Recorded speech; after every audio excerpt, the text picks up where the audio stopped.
La pause TI Novipro. 15 minutes avec nos experts sur des sujets d'actualité pour être à l'affût des dernières tendances en matière de TI.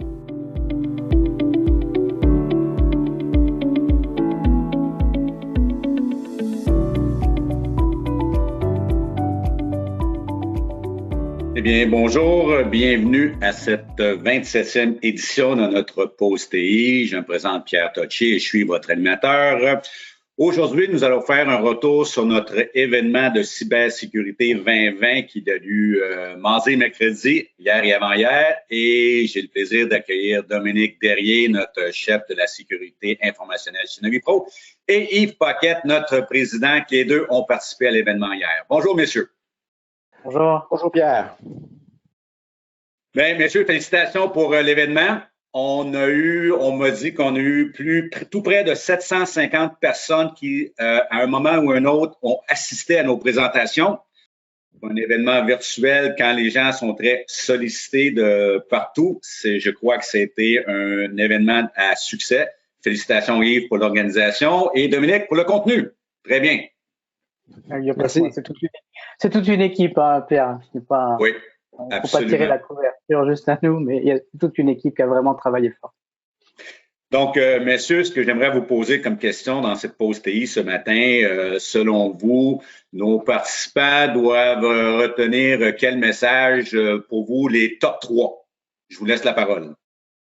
Ben, c'est sûr qu'en premier lieu, on va dire que la sécurité maintenant, ce n'est plus une option. On se doit absolument de faire partie de la sécurité, doit faire partie maintenant de toute notre transformation et évolution de l'entreprise. Ça, il n'y a aucun doute là-dessus.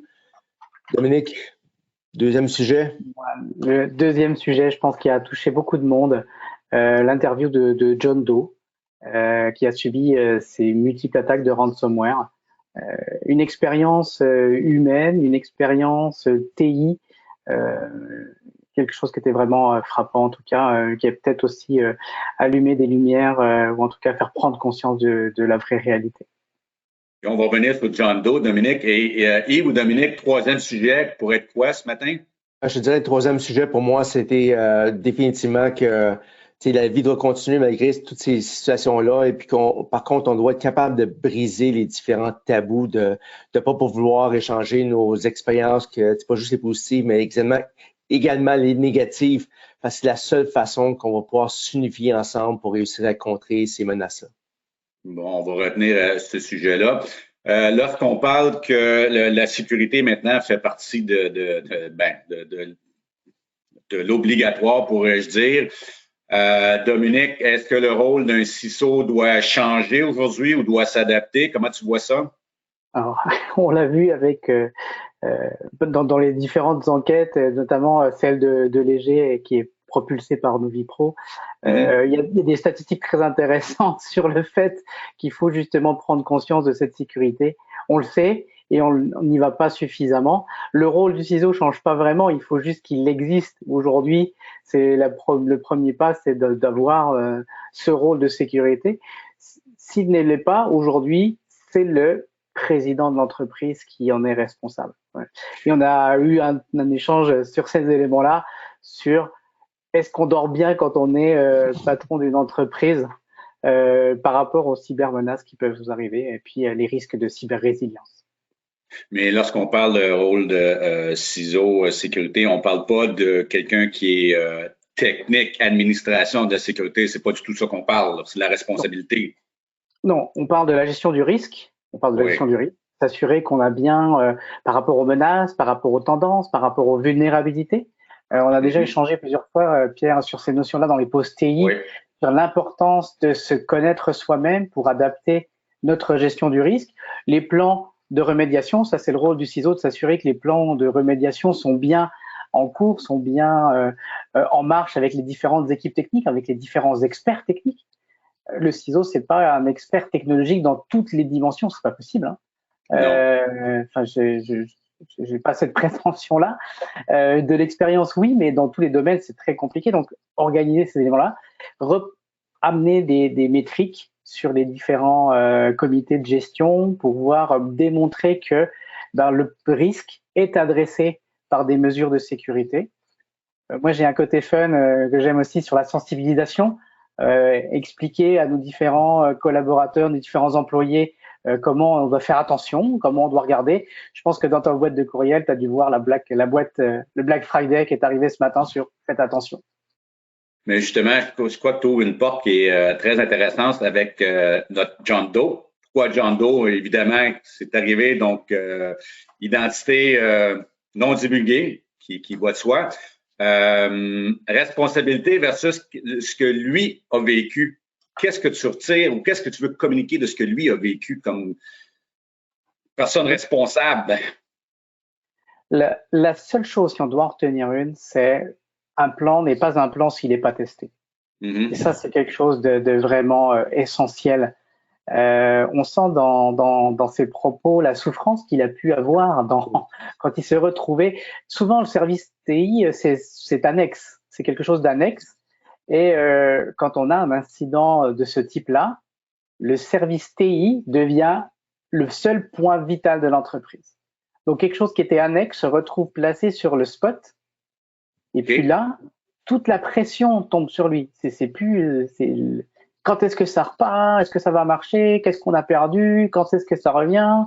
On doit livrer des commandes.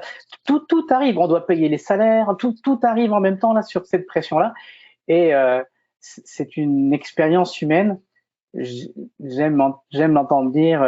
Je ne souhaite ça à personne. Et si au moins une personne à la fin de la rencontre a pu en tirer une leçon, ou s'il a pu sauver une personne, il sera content en fait. Je vais te lancer une question. Si on faisait un jeu de rôle, tu es le président de la compagnie et Dominique est le responsable de la sécurité informationnelle chez Compagnie X. Et depuis un nombre d'années, l'informatique a été vue comme un mal nécessaire. Hein? Ça faisait partie des budgets, on est obligé d'avoir de l'informatique, on a un ERP.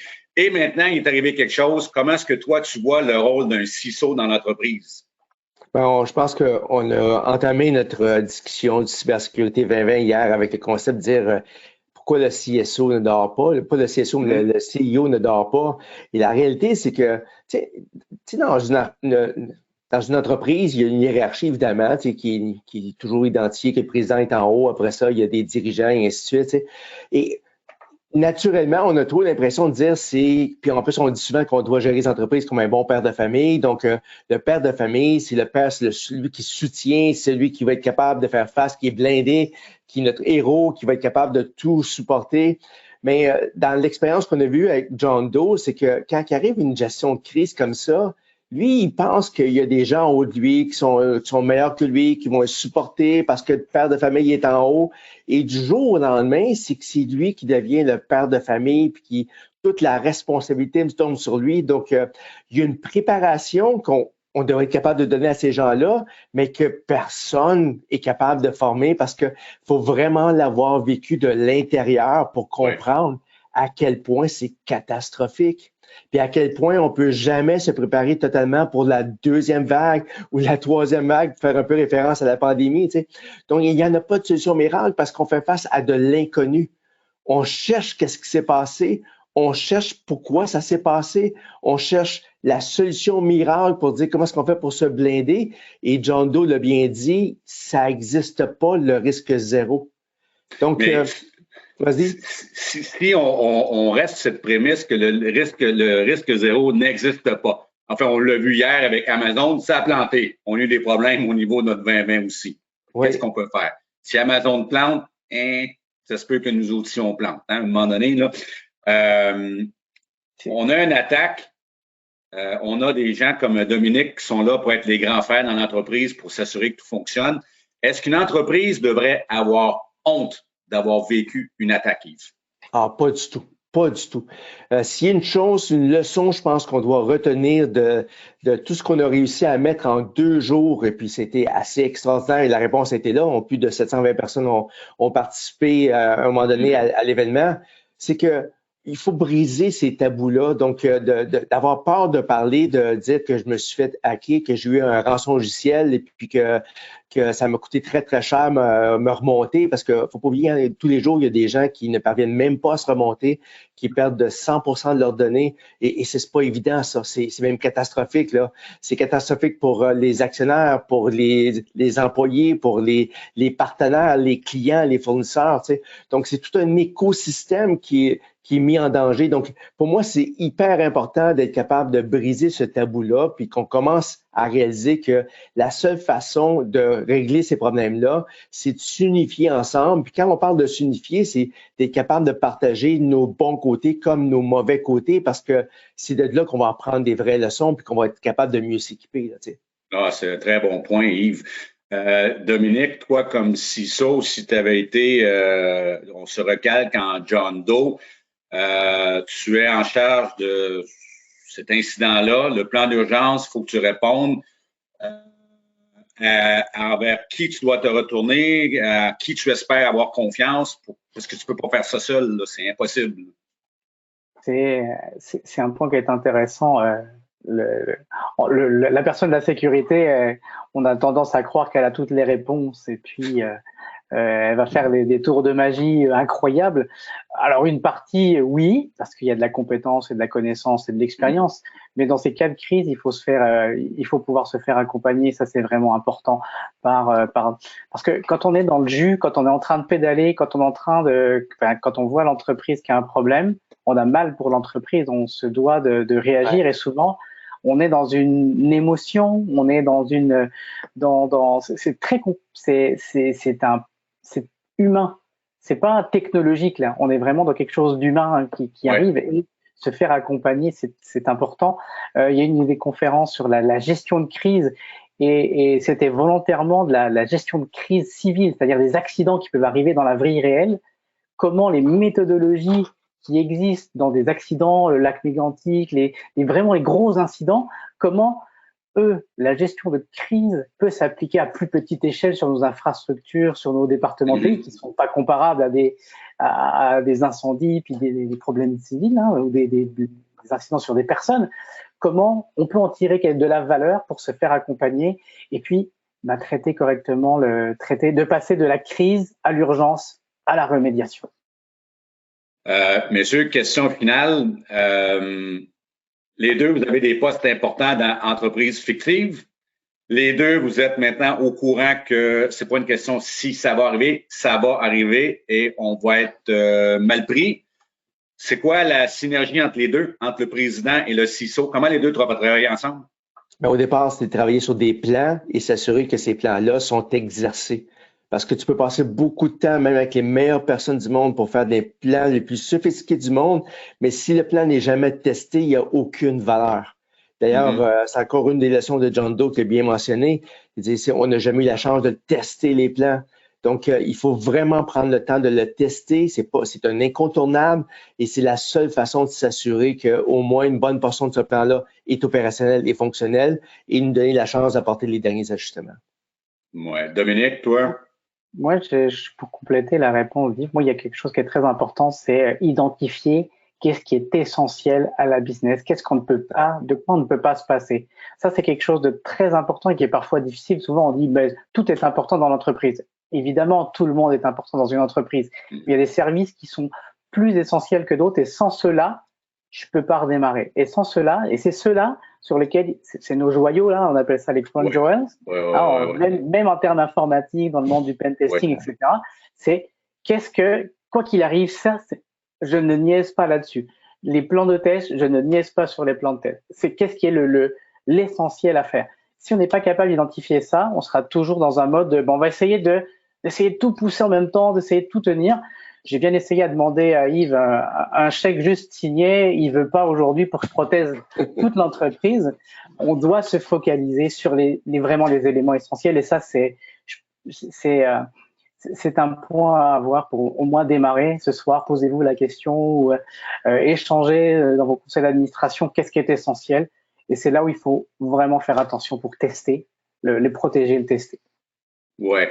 Donc, une leçon à retenir, si je me permettais d'en proposer une, On sait que ça va arriver. On ne sait pas quand, mais combien de temps on peut se permettre d'être down? C'est ça, et travailler autour de ce 1 heure, 3 heures, 6 heures, 5 heures, on ne sait pas, tout est propre à chaque business, là. Mais il faut vraiment que les gens, c'est pas une police d'assurance en cas que, là. Non, pas du tout. Là. Non, tu vas pas. C'est fini ce temps-là, en cas qu'il y a un incendie. C'est terminé. Là. Il faut protéger vraiment ce qui a vraiment de la valeur, identifier ce qui a de la valeur pour le protéger correctement. Ça, c'est la façon. On travaille tellement fort de créer. C'est ça, on travaille tellement fort pour créer un écosystème, pour générer de la valeur. On peut pas se permettre de laisser aller ces années d'investissement jusqu'à un certain écart, et aussi la protection de l'ensemble des acquis qu'on a, nos employés, nos clients. Ça coûte tellement cher à réussir à acquérir ça. Donc, mais je suis d'accord avec Dominique, il faut identifier les priorités, qu'est-ce qui est le plus urgent, mais surtout s'assurer de bien tester ces portions de plan-là, parce que sinon, on n'est jamais sûr qu'effectivement, on va pouvoir préserver. Bien, merci, messieurs. Ça a été très intéressant. Et je vais me permettre de vous lancer 2 invitations. C'est une première pour moi. Je ne sais pas comment nos gens au marketing vont réagir, mais moi, je me permets de réinviter Yves pour une session qu'on va faire ensemble prochainement. Ça va être, j'ai retenu les tabous d'avoir subi un ransomware, un rançon-JL pour un président. Il faut briser les tabous. Moi, j'ai retenu ce que tu m'as dit, très important. Et toi, Dominique, je vais te réinviter pour la pression que vit un CISO lorsque ça arrive. C'est pas des choses qu'on perçoit facilement si on l'a pas vécu. Je crois que tu as beaucoup de choses à nous dire là-dessus. Ceci, je remercie tout le monde d'avoir participé à notre 27e édition et je veux vous rappeler que la totalité de nos conférences du 2020 de mardi, mercredi, vont être disponibles très bientôt sur notre hub de contenu à hub.novipro.com. Encore merci d'avoir été avec nous en cette 27e édition et à très bientôt. Merci Yves, merci Dominique. Merci. Bonne journée. Vous êtes toujours à l'affût des dernières actualités TI? Accédez à une mine d'informations sur notre zone de contenu en ligne hub.novipro.com.